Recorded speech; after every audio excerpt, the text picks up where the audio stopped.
नमस्कार मित्रांनो, पीक विमा व अतिवृष्टी नुकसान भरपाईच्या संदर्भात हा व्हिडिओ असणार आहे.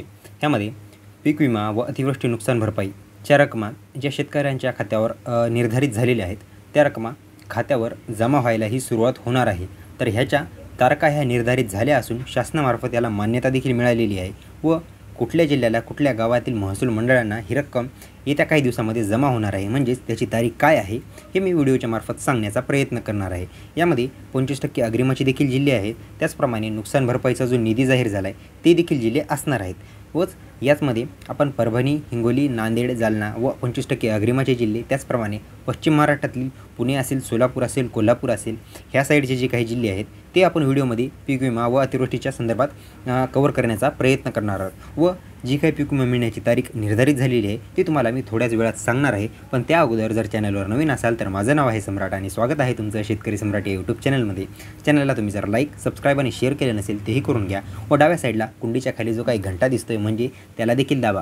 म्हणजे तुम्हाला सर्वात फास्ट पीक विम्याची व रक्कम जमा झालेला मेसेज कधी मिळेल या संदर्भात अपडेट देण्याला मला देखील मदत होईल. तर चला वेळ वाया न घालवता आपण व्हिडिओला सुरुवात करूया. तुम्ही देखील व्हिडिओला लाईक करा आणि शेअर करा. तर बघा, आता पाहायला गेलं तर दुष्काळ, आता सुरुवात आपण अतिवृष्टीपासून करूया. आता राज्यातील 3 विभागातील दुष्काळग्रस्त शेतकऱ्यांना सरकारकडून आता मोठा दिलासा देखील मिळणार आहे व नुकसान झालेल्या 5,39,605 शेतकऱ्यांना खात्यावर नुकसान झालेल्या म्हणजे नुकसान एवढ्या शेतकऱ्यांचं झालं होतं, या शेतकऱ्यांना 592 कोटी रुपये जमा करण्याचे निर्देश तर आलेले आहेत. पण ह्यामध्ये हिंगोली जिल्ह्यामध्ये काहीशा रकमेचं वाटप देखील झालेलं आहे. रक्कम किती आहे यामध्ये यादी देखील एक आलेली आहे. म्हणजेच पहिली यादी व दुसरी यादी एकंदरीत पाहायला गेलं तर पहिली यादी तर आपण कव्हर केलेली आहे मागच्या व्हिडिओमध्ये व दुसऱ्या यादीमध्ये किती शेतकरी पात्र आहेत व खात्यामध्ये रक्कम कधी जमा होणार आहे याची तारीख देखील आलेली आहे. ती तारीख तुम्हाला मी व्हिडिओच्या कधीही आधीमध्ये कुठेतरी सांगू शकतो. त्यासाठी तुम्हाला व्हिडिओला काळजीपूर्वक बघावं लागेल व तुमच्या गावाची जी काय अपडेट आहे ती तुम्हाला फास्ट मिळून जाईल. तर बघा, यामध्ये 592 कोटी रुपये सध्या आता हिंगोली जिल्ह्यामध्ये वाटपाचं जाहीर झालेलं आहे. यामधली अर्धी रक्कम हिंगोली जिल्ह्यामध्ये वाटप झालेली आहे. जिल्हा कुठला म्हणजे कुठल्या गावांना मिळालेली आहे मी तुम्हाला मागच्या व्हिडिओमध्ये सांगितलं आहे. बघा, तर यामध्ये आता 2022 ते 24च्या कालावधीत ज्या काळामध्ये आता नुकसान झालेलं होतं त्या शेतकऱ्यांना ही मदत आहे. त्यामध्ये सांगली जिल्ह्यातील 1,787 शेतकऱ्यांना 1,71,45,00,000 रुपये वितरित हे होणार आहेत. हे 20 फेब्रुवारीच्या आधी होऊ शकतात, कधीही होऊ शकतात, उद्या परवा कधीही होऊ शकतात. ह्याच्या संदर्भात जशी अपडेट येईल तशी तुम्हाला मी प्रोव्हाइड करण्याचा प्रयत्न करेल, त्याबाबत काळजी नसावी. त्याचप्रमाणे सांगली, सोलापूर व बाकी जिल्हे देखील आपण एकाएकाने कव्हर करतो आहे. तुम्ही देखील व्हिडिओला एकाएकाने लाईक करा व शेअर करा. तर बघा, त्यानंतर सांगली जिल्हा झाल्यानंतर आपण थोडं शेजारी वळूया. यामध्ये मेनली आपण पाहायला गेलं तर अगोदर आता आपण पुणे, सोलापूर, कोल्हापूर या साईडचे पश्चिम महाराष्ट्रातले जिल्हे कव्हर करणार आहोत व उर्वरित वेळेमध्ये आपण 25% अग्रिमाचे मराठवाड्यातले जिल्हे कव्हर करू. तर चला, आता वेळ वाया न घालवता आपण पुढच्या जिल्ह्याकडे वळूया. यानंतर आता पुण्यामध्ये 27,379 शेतकऱ्यांना 40,72,53,00,000 वितरित करणार आहे गव्हर्नमेंट. तर पुणे जिल्ह्यातले कुठले गावं पात्र होते यामध्ये मी तुम्हाला मागच्या व्हिडिओमध्ये सांगितलं आहे. जर तो व्हिडिओ बघायचा असेल तर मी आय बटनवर देखील देईल किंवा डिस्क्रिप्शनमध्ये लिंक जमलं तर टाकेल, नाही तर तुम्ही चॅनलला जाऊन देखील व्हिजिट करू शकता. तर बघा, यामध्ये 40,72,53,00,000 हे वितरित होणार आहेत. त्यानंतर आपण कोल्हापूरची अपडेट जाणून घेऊया. तर कोल्हापूरमध्ये 1,064 शेतकऱ्यांना 99,62,000 रुपयांची मदत ही यापूर्वी वितरित झालेली आहे. तर ह्यामध्ये उर्वरित जी काही रक्कम आहे ती देखील रक्कम जमा होणार आहे. कधी 20 तारखेच्या अवतीभवती अगोदर नंतर कधीही होऊ शकते, कारण याबाबत क्लिअरली तसं सांगता येत नाही. कारण गव्हर्नमेंटचं काम आहे, कधी वेळ लागू शकतो, कधी लवकरही होतं, कधी लवकर तर शक्यतो होत नाही पण वेळ लागत असतो. तर बघा, आणि ह्यामध्ये ज्यांना रक्कम जर जमा झाली नाही त्यांनी लगेच कमेंटमध्ये येऊन शिवा घालण्याचं काहीही कारण नाही आहे. कारण बरेचसे शेतकरी काय करतात, जर रक्कम किंवा काही जमा झालं नाही तर थेट यूट्यूबरच्या कमेंट्समध्ये जाऊन त्याची भडास काढतात, राग काढतात. कारण ह्यामध्ये यूट्यूबरचा कुठलाही दोष नाही. कारण गव्हर्नमेंटमार्फत जशी इन्फॉर्मेशन येते, जसा GR येतो, जशी निर्गम नवीन पारित होतात तशी अपडेट आम्ही तुम्हाला पोहोचवण्याचा प्रयत्न करत असतो. तर ह्यामध्ये मागे पुढे झालं तर त्यामध्ये यूट्यूबर्सची कुठल्याही प्रकारची चूक नाही आहे, ही गोष्ट तुम्ही समजून घ्या.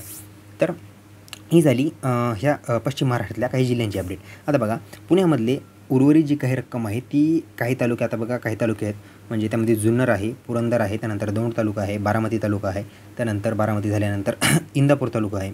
तर बघा, ह्या तालुक्यांना रक्कम ही कधीही वाटप होऊ शकते. पाहायला गेलं तर पुण्याला तर वाटप होणारच आहे, पण सर्वात अगोदर इंदापूर तालुक्याला वाटप होऊ शकते. तर इंदापूरमधले मी मागच्या व्हिडिओमध्ये काही गावं देखील सांगितले, जवळपास 55च्या आसपास गावं होते. या गावातल्या शेतकऱ्यांनी स्वतः क्लेम केलेले होते.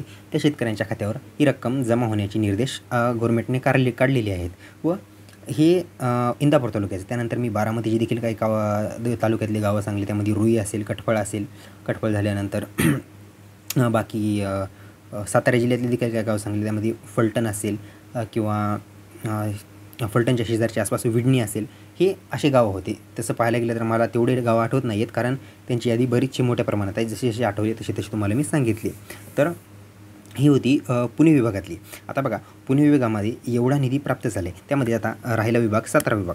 तर साताऱ्यामध्ये बरेचसे म्हणजे पाहायला गेलं तर एकंदरीत 1,78,42,000 रुपये वितरित हे होणार आहेत.